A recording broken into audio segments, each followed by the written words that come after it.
Last March, the State Rail's workshop at Cardiff undertook a $50,000 clean-up to contain oil that had escaped through a stormwater pipe into the adjoining creek.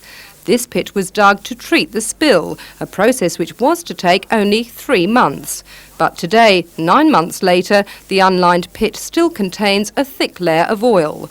According to the SRA, it is now used as backup storage to its effluent treatment system. A spokesman said tanks and concrete enclosures hold normal discharge. Only when effluent is excessive, especially in heavy rain, does the waste run into the pit. Now the Hunter Water Board and the State Pollution Control Commission will examine the site to check seepage into nearby wetlands.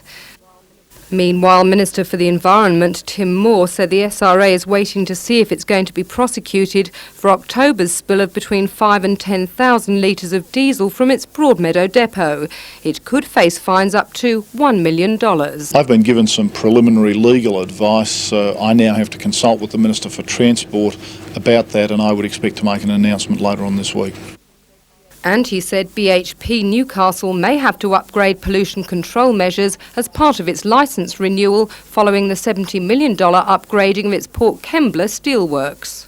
When next BHP's licence is up for renewal in Newcastle, the State Pollution Control Commission will be discussing pollution abatement programs with the company here as well.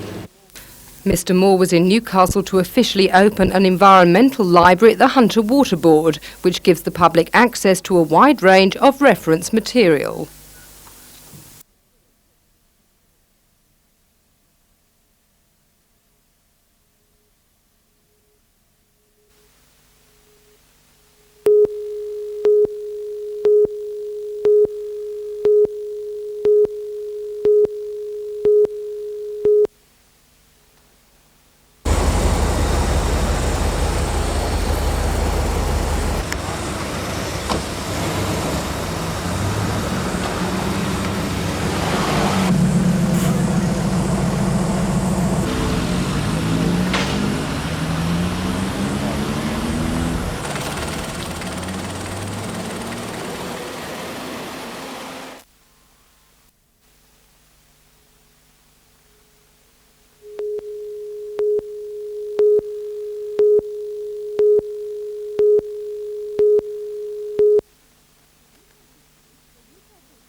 Newcastle Police joined their colleagues statewide in a 3-day blitz on drink driving.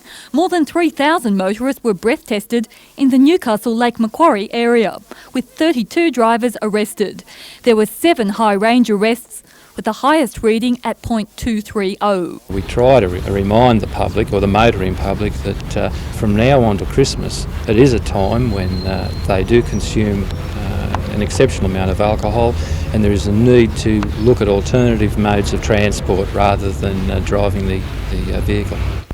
In a 3-month crackdown, Newcastle Police have snared 194 motorists with high-range PCAs. But the good news is that the number of alcohol-related fatalities is down by 10% this year. Senior police believe this indicates that the tougher legislation is starting to take effect. In the early 1980s, there was typically around 50 or 60 alcohol-related deaths annually. This year, there have been 15. But police say that is still 15 too many. There's still a few people who are prepared to take the risk, and it is very disappointing to see that.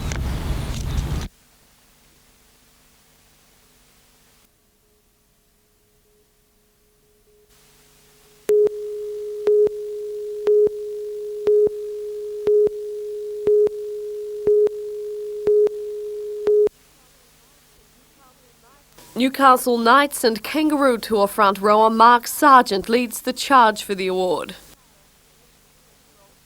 20-year-old gymnast Peter Christie from Lake Macquarie has also been nominated for his gold medal-winning performances in tumbling at the World Trampoline Titles in Germany this year. He's joined by Linda Hughes of the Australian women's soccer team. Featherweight boxing champ and Olympic hopeful Lance Hobson would add the Sports Star Award to a host of national and state titles, while dirt track motorcycle star Chris Watson is full throttle for his chance at the award. There are 41 quarter-finalists, but only 10 of those will be named as finalists next Tuesday night. The winner will be announced at a special ceremony live on NBN on the 19th of next month.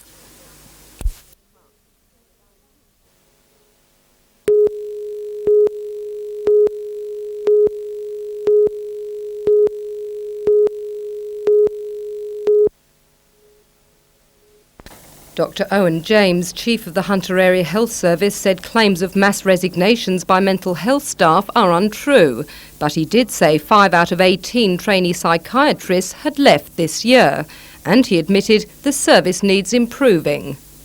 As you know, it is likely that mental health service will be required increasingly in the future, at all ages and particularly the older age, and unless we're prepared for them by better facilities, we will once again have a major problem. A 24-hour-a-day crisis team which treats patients in their homes is available only in Newcastle. More teams like this are urgently needed in Lake Macquarie and Maitland. The team of psychiatrists, nurses and social workers respond to a cry for help any time, 7 days a week. This means patients do not need to be admitted to the acute care James Fletcher Hospital or the longer-term rehabilitation hospital at Morisset. Here, Dr James admits work needs to be done. That's a problem. The government is going to spend more than $16 million refurbishing it in order to improve it. Over the last 5 years, remarkable changes have occurred at Morisset, which have taken it from a dark ages asylum to a rehabilitation program for psychiatry patients. That doesn't say that there cannot be any more improvements, both in culture as well as the facilities. There are psychiatric experts who believe home care could replace some services in Morisset where current conditions have been described as appalling. And Dr James feels so strongly about community team care that he says he's prepared to close down a psychiatric ward in one of the hospitals to provide home services as a matter of priority early next year.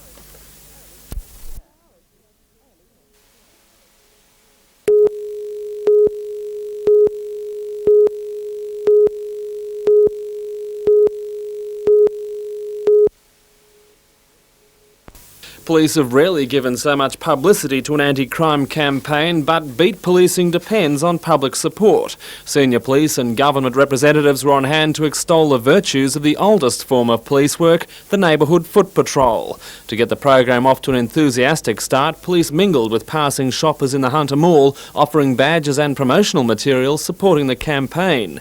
Beat patrol officers intend to become familiar faces in Newcastle suburbs, encouraging residents to come forward with first-hand information about local crime and how it should be fought. Patrol Commander Ian Cleary says the system is already off to a good start and public support will add to its success. There's no use having these people out there unless the public are talking to them and the complete support of the public. I know the people in Newcastle will give us that support. The end result will be the community will gain so much from Beat Police in Newcastle. Meanwhile, plans are well advanced for another community policing effort where highway patrol officers will get together with their traditional adversaries, the truckies, to heal some differences. The Shell truck port at Hexham will be transformed into a trucking industry trades display with barbecues and country and western bands for the informal get-together on Sunday, codenamed Operation Have a Chat. Truckies have shown a willingness to take part in the event, which police say is a chance for both groups to demonstrate their professionalism. There's been a lot of bad publicity with the trucks and the police, and this is the time now to sit down or stand around and talk out the problems. Trades exhibitors will pay to set up stands. Proceeds will be donated to the Westpac NBN Rescue Helicopter Appeal. Tom Hilston, NBN News.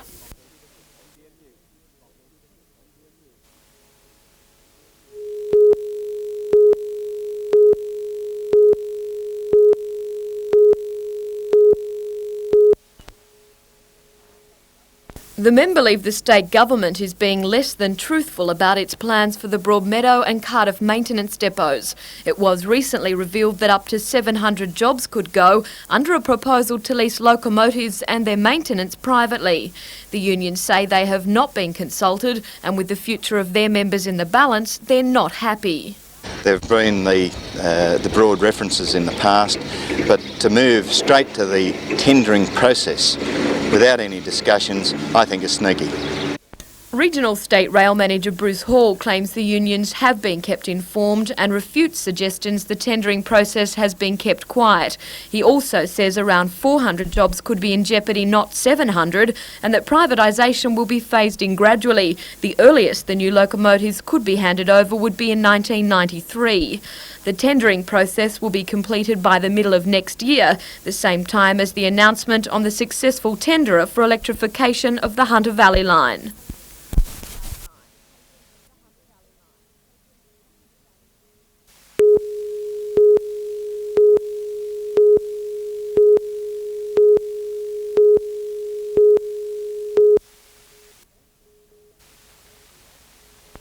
When the earthquake all but demolished the company's Hamilton staff training facility, Natural Gas seized the opportunity to not only relocate, but to update and improve on employee training. It was also a catalyst to act on existing plans to improve its occupational health and safety programs being offered to staff and their families. Today, the State Education and Youth Affairs Minister Virginia Chadwick opened the renovated and refurbished Steel Street work store, saying it would become an asset to the region's trade workers and gas consumers. A major section of the centre is an area set aside for simulator cubicles, where field personnel can work on appliances currently in use, find and assess faults and learn appropriate safety procedures. There are also a lecture theatre and a conference room. Both are available for use by other companies and their workers in the region.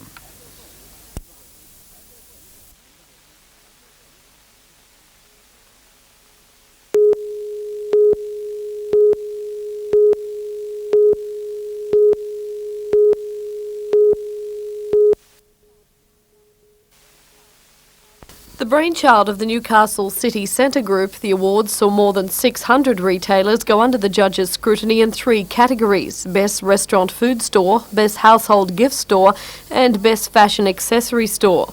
The purpose of the awards is to motivate and give incentives for people to try and achieve better standards. It's purely that. I've used it elsewhere, and certainly here the winners are very happy, and a lot of other retailers are looking at their stores just to see what made the winners win.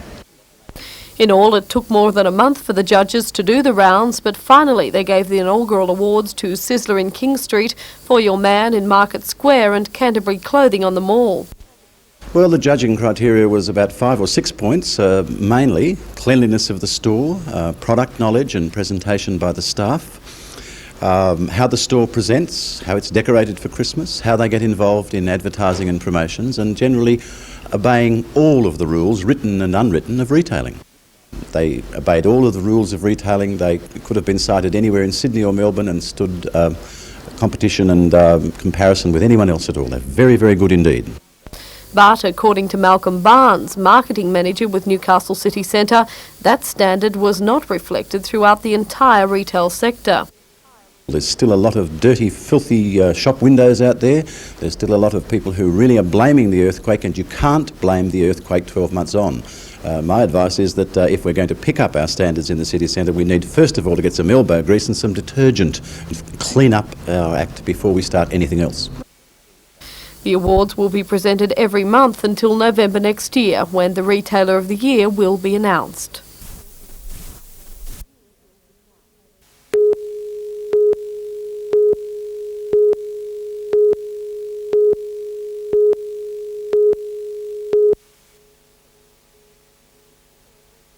With the killer of Western pensioner George Woodcock still on the loose, security has become of vital importance to the close-knit local community. Around 140 residents packed into the Western Pensioners Hall today, prompted by concerns for safety in their homes. Police have made little headway in their inquiries. 6 weeks down the track, the officer heading the investigation expressed disappointment that more people haven't come forward with information about Mr Woodcock's movements on the night of his death. We're just trying to allay any fears from members of the public that think we're going to look upon it the wrong way. We're just interested in knowing his movements, which I believe will assist us with our inquiries as to the offender. Cessnock Alderman Jeff Maybury organised this meeting on citizen security after repeated reports of elderly residents living in fear for their safety. There were cases of women leaving their houses at night time to go and stay with their sons overnight. Are people worried in the town about well, safety? When you get a murder, there'd be concern in any community, wouldn't there? Police gave advice today on a series of security measures, among them personal shriek alarms. But there were overwhelming calls for greater police numbers in the district. At present, there's 24-hour policing from Curry on Thursday, Friday and Saturday. However, residents say more police are needed if Western's largely elderly and defenceless community is to feel safe.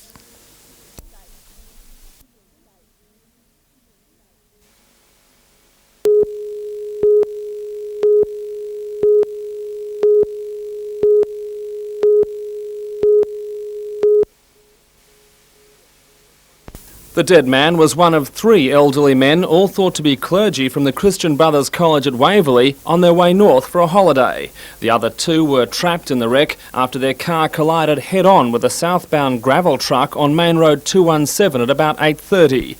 The truck's dog trailer flipped over a railing as the vehicle rolled and burst into flames. However, the truck's driver escaped unhurt. Fire units quickly extinguished the blaze. The trapped men, aged 62 and 75, were freed about an hour after the crash and were airlifted to Royal Newcastle Hospital. Police inquiries are continuing.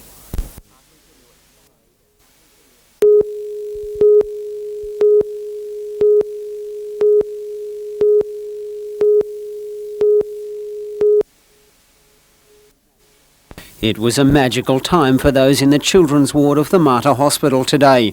Jimbo the Clown put on a larger-than-life display that kept the patients in stitches, then led a sing-along designed to do the impossible, entice Santa from the North Pole 2 weeks early.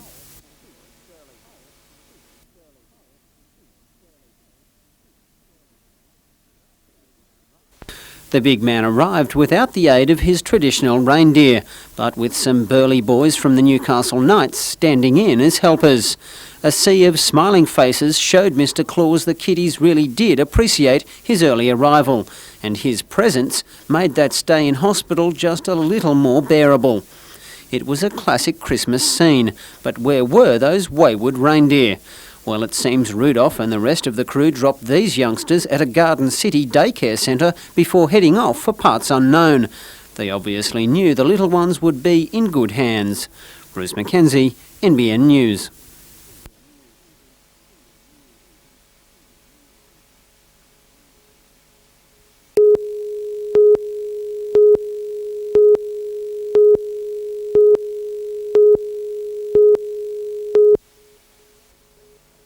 It's been known for some time that the Maitland Mercury, which belongs to John B. Fairfax's Rural Press Group based at Richmond, would like to add the Newcastle Morning newspaper to its stable. There was no comment today from Rural Press spokesman John Parker, who's on holidays, nor John B. Fairfax, who was unavailable. In Newcastle, the staff at the Herald was working as normal, saying little change is expected following the Fairfax Group going into receivership. Members of the Australian Journalists Association and the Printing and Kindred Industries Union did not hold stop-work meetings, but it is believed a full staff meeting tomorrow may follow today's talks in Sydney between the receivers and Newcastle newspaper's General Manager Brian Nowak. It's understood both the Newcastle Herald and the Newcastle and Lake Macquarie Posts are trading profitably.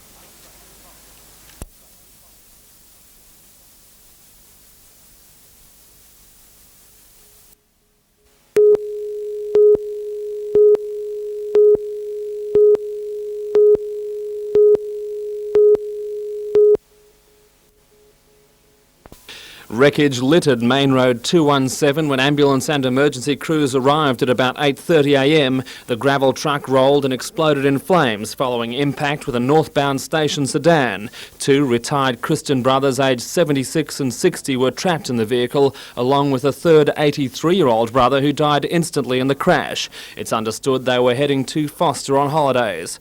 Witnesses said the fully laden dump truck and trailer weighing more than 35 tonnes had only seconds to avoid disaster. The white car coming along the other way just slowly veered across in front of the truck. And there was nothing the truckie could do, except I really think he put his life at risk by trying to avoid the car. The truck jackknifed, rolling sideways along the highway and flipping its trailer over a guardrail. Police say it was fortunate no other vehicles were in its path. The truck was engulfed in flames within seconds of coming to rest. Incredibly, the driver, a 37-year-old from Chittaway Point, survived. I dragged the truckie out and he's okay. I think it's a miracle that he got out of the thing. The Westpac NBN rescue helicopter brought paramedics to assist ambulance officers treating the two trapped brothers. About 40 minutes after the crash, they were lifted on board for the Mercy Dash to Royal Newcastle Hospital. The men remain in a critical but stable condition. The road was closed to traffic until late this afternoon. Police inquiries are continuing. Tom Hilston, NBN News.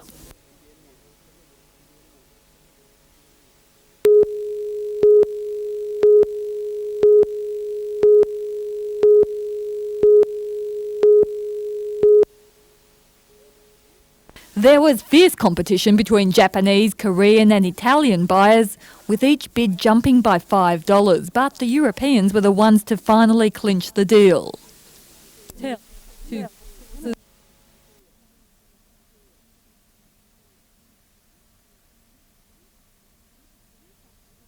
Newcastle has never seen prices this high. At $329 a kilo, today's sale is $3 above last week's mainland high set in Goulburn. Armidale wool grower Don Tully says this bale of extra superfine wool represents the leading edge of the Australian clip. Even so, today's price came as a pleasant surprise. I thought that we might receive a fairly reasonable sort of a price for that bale, because it tested so well, but I had no idea that we would get that sort of money.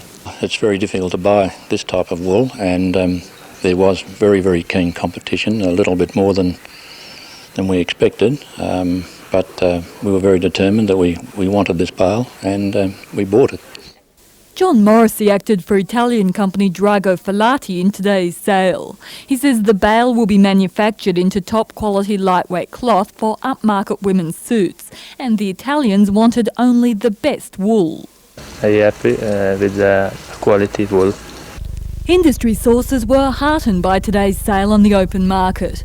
Although wool is going through extremely tough times, they say it proves that international fine wool processors are confident in the Australian clip. Leslie Robinson, NBN News.